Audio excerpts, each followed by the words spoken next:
জাম মাখা। তো এই জন্য আমি জামটা খুব ভালো করে ধুয়ে এভাবে কষলে নিয়েছি।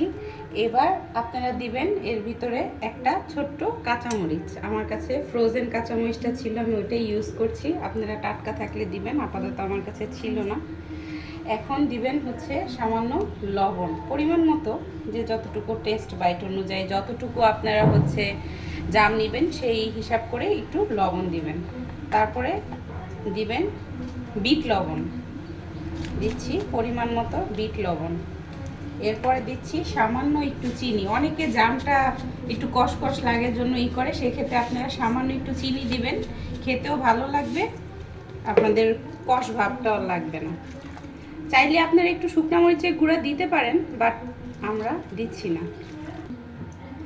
সামান্য সরিষার তেল আমি দিয়ে দিচ্ছি, একটু একদম পরিমাণে অল্প, খেতে ভালো লাগবে। আপনারা চাইলে কাঁচা সরিষা যদি থাকে সেটাও দিতে পারেন, কাসুন্দি থাকলে কাসুন্দিও দিতে পারেন। আর আমার ঘরে ধনিয়া পাতাটা নেই, অবশ্যই চেষ্টা করবেন ধনিয়া পাতাটা দেয়া, সেক্ষেত্রে টেস্টটা আরও দ্বিগুণ বেড়ে যাবে। তো এই যে আজকে আমার জাম মাখা, সবাই অবশ্যই একবার ট্রাই করে দেখবেন। ধন্যবাদ।